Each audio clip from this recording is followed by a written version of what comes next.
If a massive cargo ship loses power in the middle of the Pacific Ocean, thousands of kilometers from shore, what do you think the captain would do? Drop anchor to stay still. Please don't. If they actually released an anchor in water several thousand meters deep, the outcome could become a true mechanical disaster. The weight of the chain itself would turn into a blade hanging in front of the bow. The windlass system could be crushed. The deck structure could be torn apart. Here's the reality: the ocean has no parking lot. Across most of Earth's surface, ships simply cannot stop in the way we imagine. That's not because technology is weak. It's because physics has set a cold, non-negotiable limit. Humanity began sailing with small wooden boats.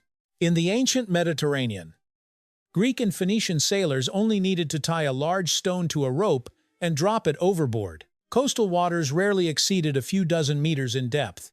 The stone's weight, combined with seabed friction, was enough.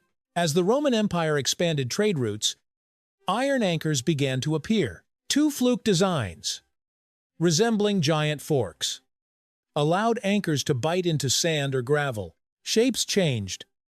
Materials evolved. But one assumption remained constant: the seabed was always within a reasonable distance. The 19th century brought the Industrial Revolution. Steel, steam engines, and ships hundreds of meters long transformed maritime travel. Anchors grew larger. Anchor chains were no longer twisted hemp ropes, but forged steel links, each weighing dozens of kilograms. Then humans crossed the Atlantic and Pacific and discovered an uncomfortable truth: the seabed wasn't always near. The average ocean depth is about 700 meters. In trenches like the Mariana, it exceeds 10,000 meters. The illusion that bigger anchors could solve everything collapsed under a simple number: depth. Imagine a steel chain weighing about 120 kilograms per meter, not an exaggeration for large commercial vessels. In 100 meters of water, the chain alone weighs 12 tons. Windlass systems and decks are engineered to handle that load with safety margins. But in 3,000 meters of water, the vertical hanging weight of the chain alone reaches 360 tons. And that doesn't even include wind and current forces acting on the ship's hull. Metal has tensile limits. When forces exceed those limits, permanent deformation begins, even before failure. Surrounding structures, from the windlass base to the bow frame, may experience stresses beyond design thresholds. You see, in deep water, the chain no longer forms a useful catenary curve like it does in harbors.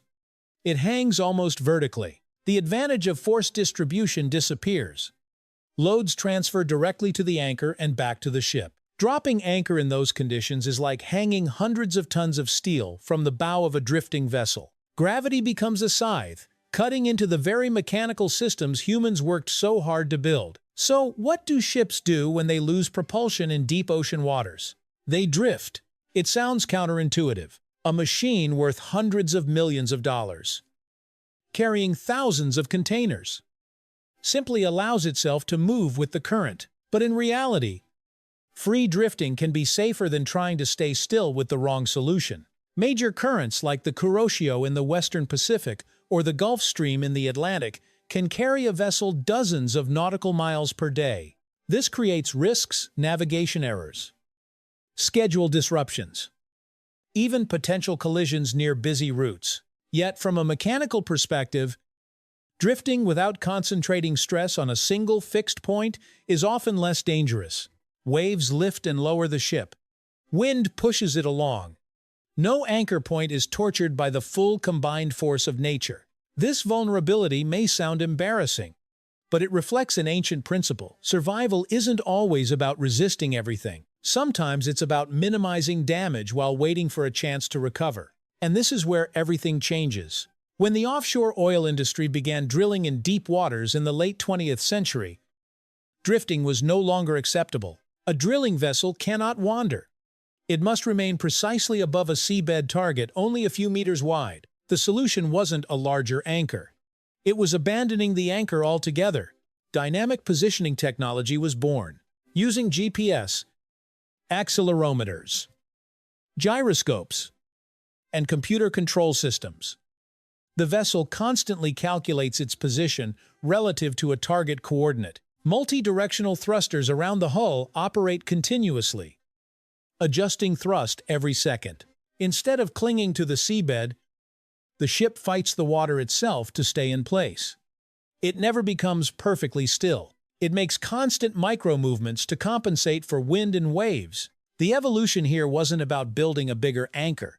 It was about shifting from anchoring to dynamic balance, from relying on a physical foothold to maintaining position through real-time calculation. The history of anchors spans more than 5,000 years. From stones tied to rope to industrial steel systems. Yet, in the deep ocean, anchors give way to a new idea: holding position by never stopping adjustment. Dropping anchor is suicide sounds dramatic. But in deep water, it's closer to physical reality than you might think. The ocean imposes limits that no block of steel can overcome through weight alone. Humanity's greatest advancement isn't building heavier anchors to cling to the seabed. It's learning to balance within open, uncertain space through continuous motion and cold, precise calculation. In waters where the bottom lies far beyond reach, standing still isn't an option, and sometimes the only way to stop is to keep moving more intelligently than before.